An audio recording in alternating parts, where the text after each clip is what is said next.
Seguimos. Vamos aquí. Bueno, tenemos.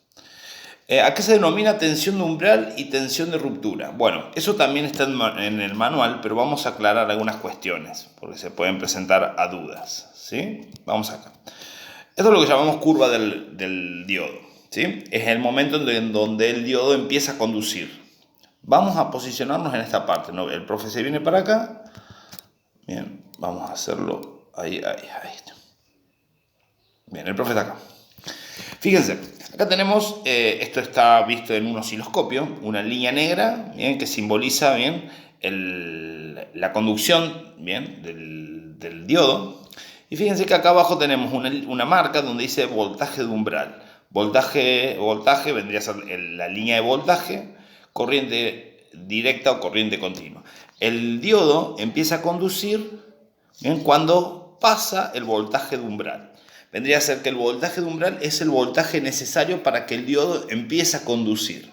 La mayoría de los diodos que vamos a utilizar, el voltaje de umbral es de 700 milivoltios.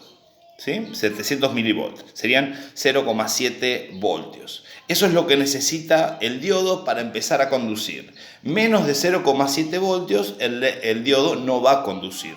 Entonces se va a mantener en esta parte. Cuando sobrepasa ese 0,7, el diodo empieza a conducir y se va hacia arriba. ¿Bien? A eso llamamos voltaje de umbral.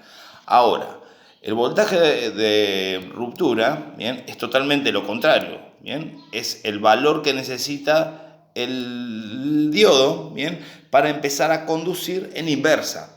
¿Bien? Al revés. Estos diodos, bien, seguramente ya lo deben haber analizado, pero los diodos Zener son los que se encargan de esta función, ¿no? Porque los diodos Zener son iguales que los diodos comunes, rectificadores, pero funcionan al revés. Los voltajes de ruptura son los que me determinan, bien, cuándo va a empezar a conducir ese diodo. Entonces también el voltaje de ruptura lo vamos a encontrar en los diodos Zener, que es el punto en donde el diodo, va a empezar a conducir, bien, en inversa. ¿Ah? Atentos y atentas acá. Acá vamos a tener el diodo va a empezar a conducir, bien, pero bueno, va a tener un montón de intensidad, mucha corriente, a eso se le llama avalancha, corriente de avalancha, porque empieza a recibir demasiada intensidad, bien, y bueno, por momentos puede llegarse a quemar, pero bueno, depende qué diodo sea. Si es un diodo Zener no se va a quemar, sino que va a empezar a conducir. Por eso, fíjense que dice acá abajo que llega hasta un punto, llega hasta el voltaje de ruptura y el voltaje en reversa. Empieza a conducir. ¿Sí? Entonces, voltaje de umbral, diodos comunes rectificadores. Voltaje de ruptura, diodos Zeners. ¿Bien? Bueno. ¿Qué diferencias existen entre un diodo Zener y un diodo común? Bueno, aparte de su símbolo, fíjense, también hagan el símbolo de cada uno, pero recuerden que ambos conducen de forma diferente. ¿Sí? Hay uno que conduce de ánodo a cátodo y otro que conduce de cátodo a ánodo. Entonces, eso reléanlo en el manual, está bien explicado y si no, también saben que me pueden consultar a mí. Analiza el siguiente circuito. ¿Qué forma de onda tenemos en la entrada y en la salida de RL? Tendría que ser acá, en la salida. ¿Qué onda voy a tener acá? Sabemos que acá tenemos una entrada de alterna, ¿sí? Una señal alterna vendría a ser una onda senoidal. Acá pasamos por un transformador. Este es el primario del transformador y este es el secundario. El secundario es conectado a un diodo, el diodo es conectado a una resistencia y vuelve al negativo. ¿Sí? Entonces fijémonos acá. Esto es un poco lo que les comentaba antes. Vamos a poner al profe aquí. En el semiciclo positivo, fíjense que la corriente pasa por el diodo, ¿sí? Por lo tanto tengo una onda. Pero en el semiciclo negativo, bien, que viene por abajo, la señal, el electrón no puede pasar por el diodo, porque el diodo está puesto, ¿cómo está? Está polarizado en forma directa. Por lo tanto, un semiciclo pasa, positivo pasa. En el negativo no puede pasar, por lo tanto no tengo nada del otro lado. ¿Bien? A esto se le llama, bien, rectificador de media onda.